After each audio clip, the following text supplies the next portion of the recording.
Assalamualaikum warahmatullahi wabarakatuh. Waalaikumsalam warahmatullahi wabarakatuh. Waalaikumsalam warahmatullahi wabarakatuh. Baiklah, kami dari kelompok 6 yang beranggotakan Afif Al-Hair, Azizul Hakim, dan Sabila Oktawi Putri akan mempresentasikan hasil kerja kelompok kami, yaitu sistem komunikasi telepon rumah. Yang pertama akan dibacakan oleh Saudari Sabila Oktawi Putri. Pada Sabila dipersilakan. Alat komunikasi telepon adalah alat komunikasi yang digunakan untuk menyampaikan pesan suara, terutama pesan yang berbentuk percakapan.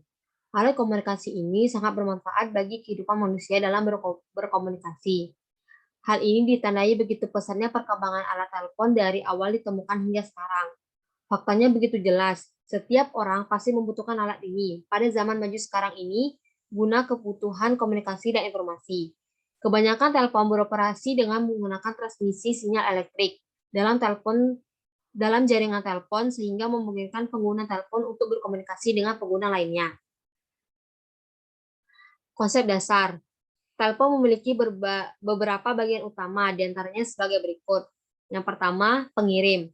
Sebuah alat untuk mengubah sebuah gelombang suara atau bicara menjadi arus listrik.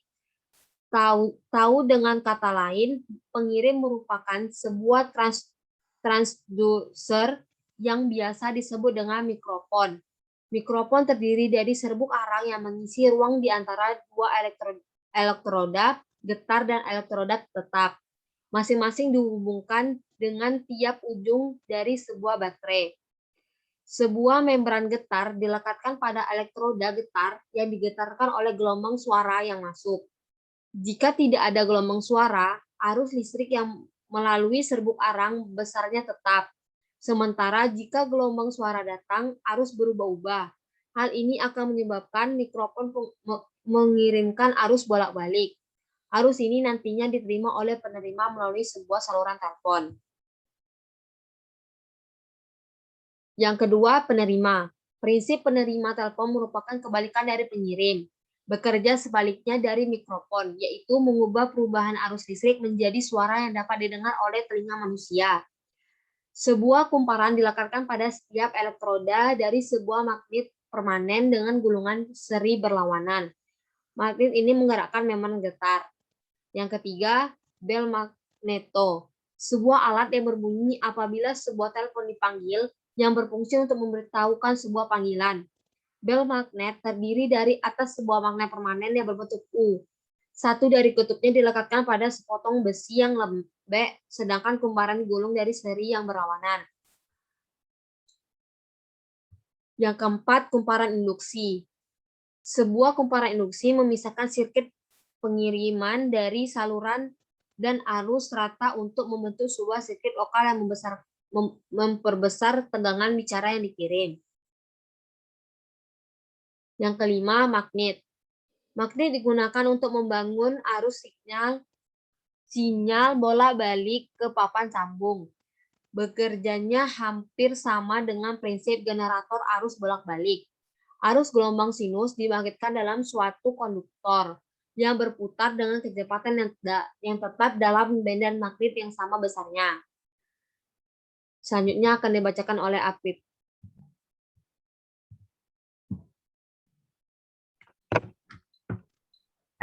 Alat pemutar atau dial, sebuah alat yang memutuskan arus saluran sesuai dengan sebuah ketentuan untuk memanggil pihak yang dipanggil, memutar nomor dari pihak yang dipanggil. Jika seseorang langganan mengangkat teleponnya untuk memutar, penyambung Hawk atau Hawk sweep menepati posisi untuk membuat sirkuit tertutup. Arus sinyal mengalir dalam sirkuit ini dari papan sabuk ke kantor untuk memungkinkan langganan untuk memutar. Next.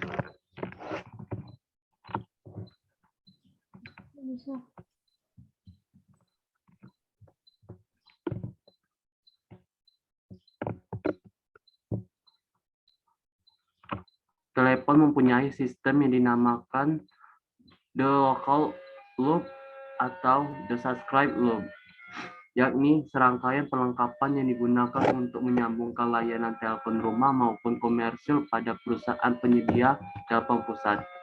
Saat telepon dipakai, tercipta arus dari CO ke komponen elektronik dalam telepon. Sirkuit tersebut terdiri atas sepasang kabel tembaga atau copper ukuran 18 hingga AYG atau American White Gold. Saat bagian ujung atau tip kabel diukur oleh voltmeter dan mencapai voltase 0, lingkaran kabel menunjukkan arus langsung minus 48 DC. Arus ini yang akan sampai ke lokasi Anda dari perusahaan penyedia layanan telepon melalui voltase negatif yang mempunyai resistansi yang lebih besar dalam isolasi material dalam kabel tembaga tersebut. Akses jaringan juga memegang peranan signifikan dalam proses penyampaian komunikasi melalui saluran telepon. Akses jaringan terdefinisi sebagai sekumpulan partisipan yang bervariasi dari regional bell operating company atau RBOCS, jaringan pertukaran lokal yang independen, interchange carriers atau IXCS, operator seluler dan competitive local exchange carrier. Next.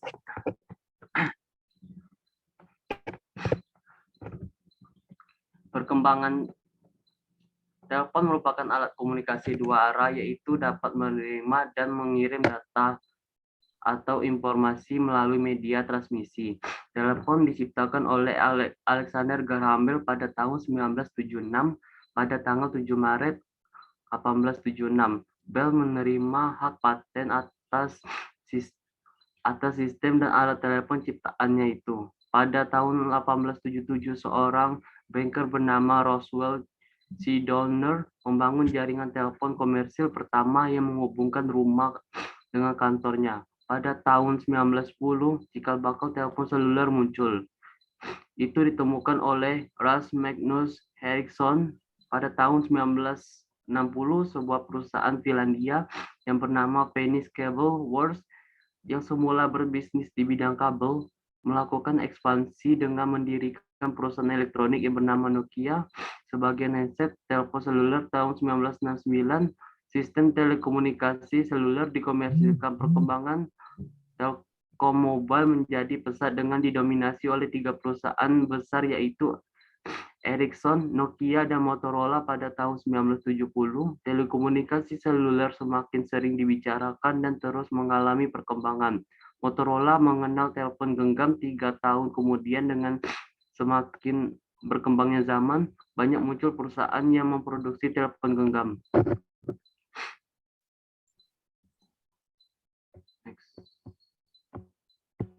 Oke, jenis-jenis telepon yaitu pertama telepon kabel, 2 telepon seluler,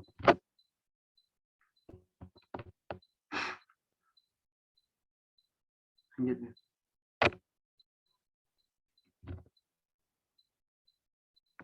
Next.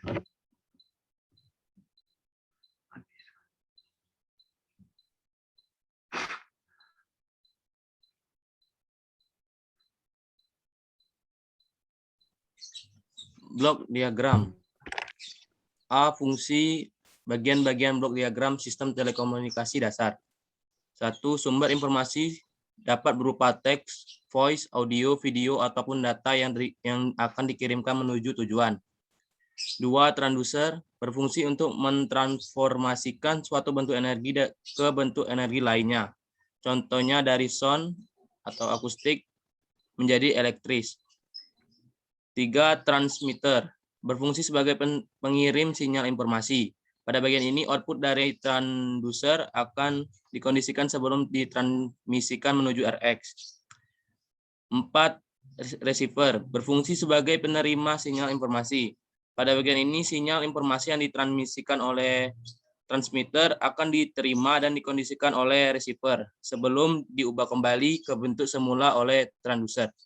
5. Media transmisi merupakan bagian yang menghubungkan antara transmitter dan receiver. Next. B. Bentuk sinyal informasi. Yang pertama analog. berupa variasi bentuk gelombang, tuntutannya kesetiaan atau fidelity. Kedua, digital, berupa simbol atau lambang berupa bit 0 atau 1. Tuntutan kecermatan, akurasi. C, type komunikasi. 1, point-to-point communication. Merupakan proses antara dua objek yang saling berhubungan satu sama lain. Contohnya dua orang yang melakukan pembicaraan telepon. 2, point-to-multipoint communication. Merupakan proses komunikasi antara satu pengirim yang mengirimkan informasi yang diterima oleh orang banyak. Antara transmitter dengan receiver dapat saling berkomunikasi satu sama lain. Contoh dari komunikasi ini adalah pada hubungan telekonferensi. 3, broadcasting communication. Pada broadcasting system, ada sebuah pusat pengiriman informasi yang dapat mengirim informasi ke semua penerima. Seperti contohnya adalah pemancar radio dan televisi. Pada sistem broadcast, penerima bersifat pasif atau tidak bisa berinteraksi dengan pusat pengiriman informasinya. Next. 4, simplex communication. Pada hubungan jenis ini akan ada satu pemancar dan satu penerima, di mana keduanya tidak dapat melakukan fungsi lainnya. Contoh dari hubungan ini adalah seperti pada komunikasi siaran radio atau televisi. 5, half duplex communication merupakan satu jenis komunikasi yang memungkinkan pada satu waktu yang bersamaan. Kanal transmisi hanya dapat dipakai oleh satu pengguna. Jadi, antara dua orang yang hendak berkomunikasi harus bergantian menggunakan kanal transmisinya. Contohnya adalah komunikasi menggunakan pesawat handy-talkie. 6, full duplex communication merupakan jenis komunikasi yang memungkinkan pemanggil dan yang dipanggil dapat berkomunikasi dengan bebas menggunakan satu kanal transmisi pada saat yang bersamaan. Contohnya adalah komunikasi menggunakan pesawat telepon. Next.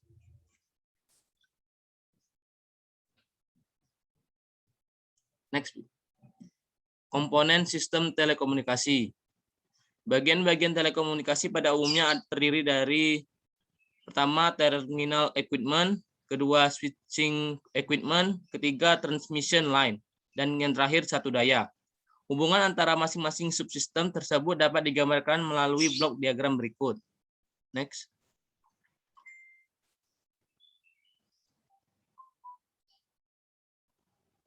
Contoh aplikasi atau penerapan sistem komunikasi.